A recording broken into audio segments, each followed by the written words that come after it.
Desde os anos 70, mais de 40% da área original do Cerrado brasileiro foi devastada pelo avanço da fronteira agropecuária. Vamos entender melhor esse assunto?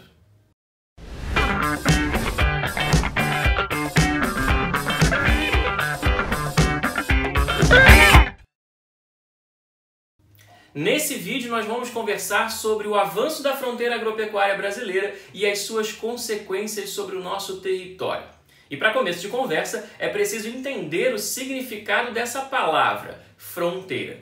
A gente está muito acostumado a pensar fronteira como aquela região, aquela zona nas imediações de um limite internacional, do limite entre dois países.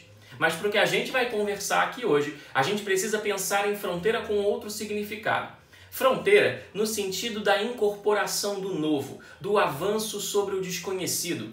Como quando a gente ouve falar de uma nova descoberta científica, então dizem que aquela é a nova fronteira da ciência. O avanço da fronteira agropecuária é, portanto, o avanço da produção agropecuária sobre meio natural, sobre espaços ainda não incorporados de um território. Nessa aula, a gente vai precisar do apoio de um mapa. Até a década de 1930, toda essa faixa aqui litorânea do Brasil, o sul do país, o interior de Minas e de São Paulo já eram áreas bastante consolidadas da produção agropecuária. Mas o interior, o centro-oeste, o norte do país ainda eram muito pouco ocupados. E havia uma série de explicações para isso. Uma delas, havia pouca demanda por produção agropecuária que justificasse a incorporação de tantos territórios.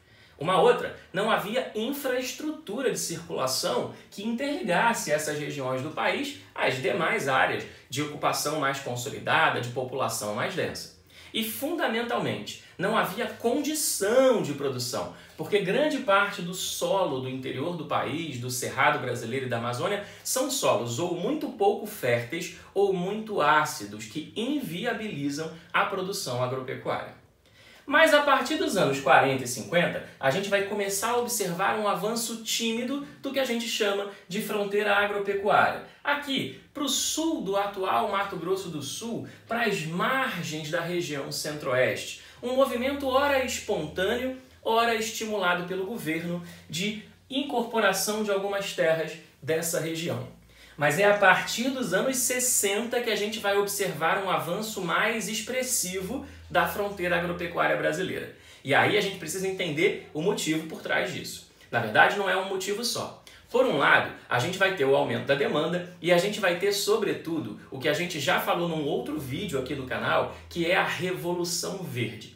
O desenvolvimento intensivo de uma série de técnicas, de processos que facilitam aumento de produtividade, adaptação de sementes, desenvolvimento de maquinários, insumos de toda ordem, tornam possível produzir mais em menos tempo, mais com menos gente, mais em espaços onde antes não era possível. E então a gente vai perceber o avanço da produção, sobretudo de grãos, para o centro-oeste brasileiro.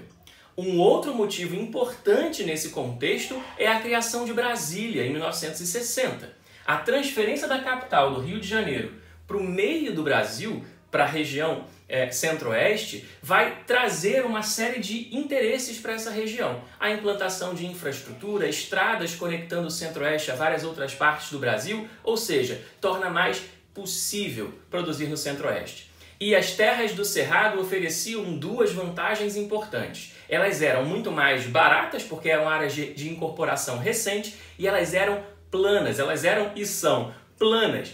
E essa forma aplainada facilita a mecanização da produção. A partir dos anos 70, a gente vai observar essa fronteira agrícola chegando à Amazônia. E hoje, a soja e a pecuária representam os dois principais vetores de devastação da floresta amazônica. Contemporaneamente, nos dias de hoje, a gente consegue observar o avanço da fronteira chegando aos limites do norte do nosso território. E também a essa região aqui, que vai receber o apelido de Matopiba. É a inicial, a primeira sílaba de cada um desses 4 estados que fazem fronteira aqui no Cerrado brasileiro, no sertão do Brasil. Maranhão, Tocantins, Piauí e Bahia. O Matopiba é hoje a região onde mais avança a produção de grãos no Brasil. E, obviamente, onde nós vamos observar os mais profundos graus de devastação dos ambientes naturais também. Antes da gente encerrar essa aula, eu preciso chamar a sua atenção para um problema ambiental muito importante. Como a região centro-oeste fica no Planalto Central brasileiro, ela fica numa região mais elevada.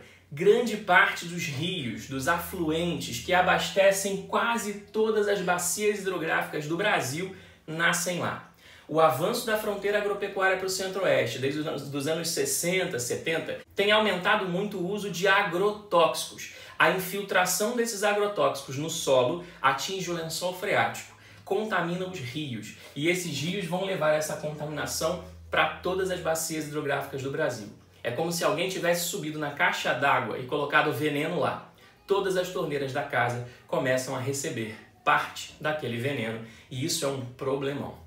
Esse vídeo fica por aqui, mas aí no canal tem muito mais conteúdo para você. Fica com a gente, se inscreve no canal, compartilha com seus amigos e vamos juntos rumo à sua aprovação no vestibular. Tchau, tchau!